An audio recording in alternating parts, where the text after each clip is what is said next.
आशुतोषी शशांक शेखर चंद्रमौली चिदंबरा कोटि कोटि प्रणामि शंभु कोटि नमन दिगंबरा कोटि कोटि प्रणामि शंभु कोटि नमन दिगंबरा।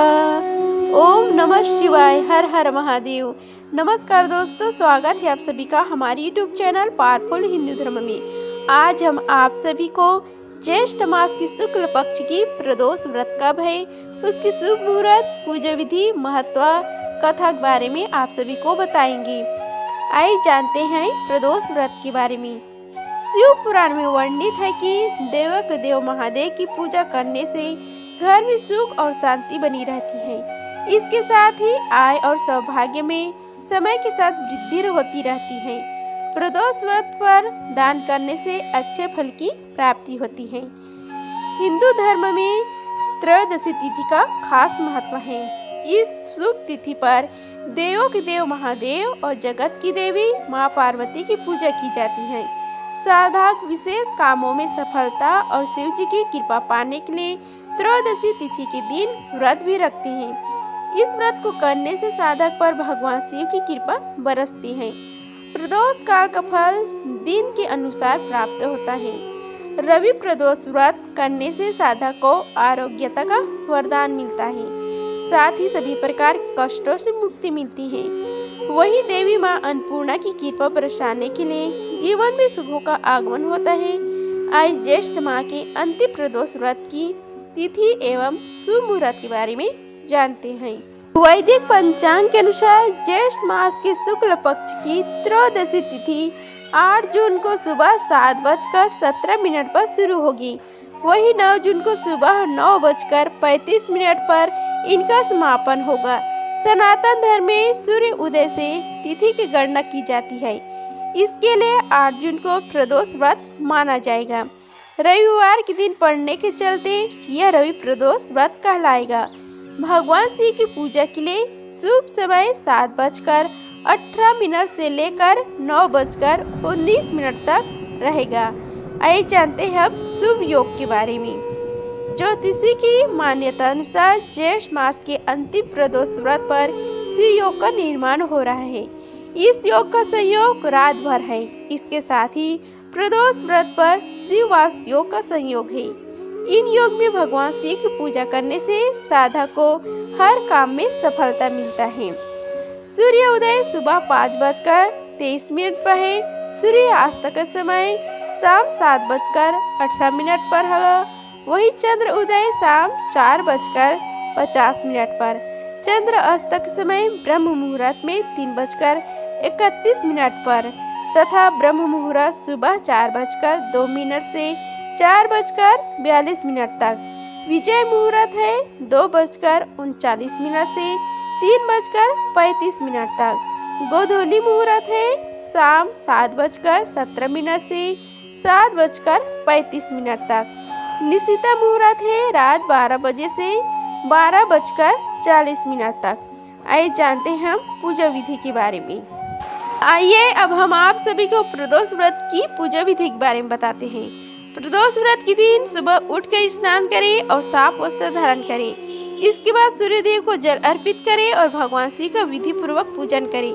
फिर शाम के समय प्रदोष काल में चौकी पर लाल कपड़े बिछाकर भगवान शिव और माँ पार्वती की प्रतिमा विराजमान करें।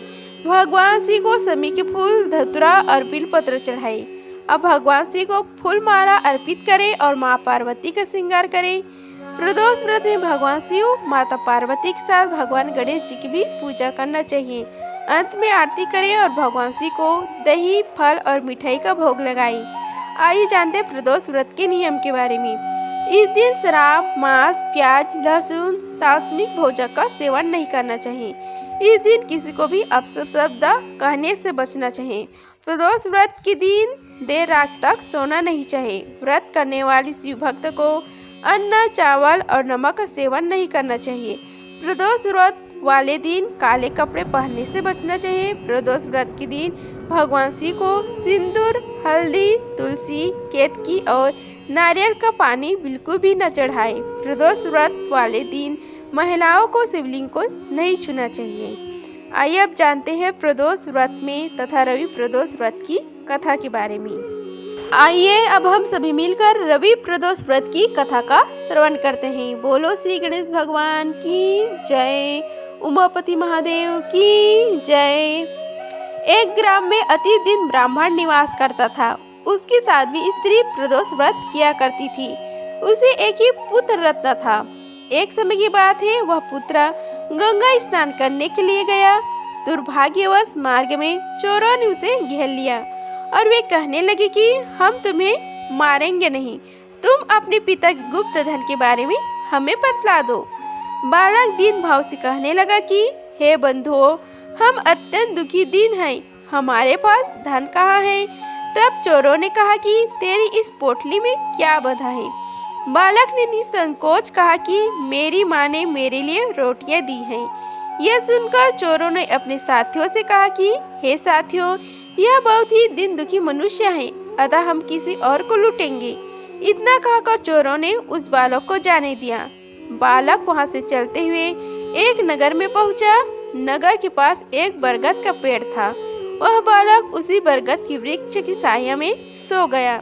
उसी समय उस नगर के सिपाही चोरों को खोजते हुए उस बरगद के वृक्ष के पास पहुंचे और बालक को चोर समझकर बंदी बना के राजा के पास ले गए। राजा ने उसे कारावास में बंद करने का आदेश दिया। ब्राह्मणी का लड़का जब घर नहीं लौटा तब उसने अपने पुत्र की बड़ी चिंता हुई। अगले दिन प्रदोष व्रत था। ब्राह्मणी ने प्रदोष व्रत किया और भगवान शंकर से मन ही मन अपने पुत्र की कुशलता की प्रार्थना करने लगी। भगवान शंकर ने उस ब्राह्मणी की प्रार्थना स्वीकार कर ली। उसी रात भगवान शंकर ने उस राजा को स्वप्न में आदेश दिया कि वह बालक चोर नहीं है, उसे प्रातःकाल छोड़ दे, अन्यथा तुम्हारा सारा राज्य वैभव नष्ट हो जाएगा। प्रातःकाल राजा ने शिव जी की आज्ञा अनुसार उस बालक को कारावास से मुक्त कर दिया। बालक ने अपनी सारी कहानी राजा को सुनाई। सारा वृत्तांत सुनकर राजा ने अपने सिपाहियों को उस बालक के घर भेजा और उसके माता पिता को राज दरबार में बुलाया। उसके माता पिता बहुत ही भयभीत थे।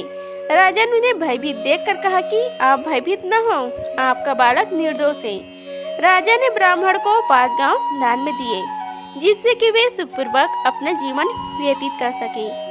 इस तरह ब्राह्मण आनंद से रहने लगा। शिव जी की दया से उसकी दरिद्रता दूर हो गई। अतः जो भी मनुष्य रवि प्रदोष व्रत करता है वह सुखपूर्वक और निरोगी होकर अपना पूर्ण जीवन व्यतीत करता है। इस प्रकार रवि प्रदोष व्रत की कथा समाप्त हुआ। बोलो शिव शंकर महादेव की जय।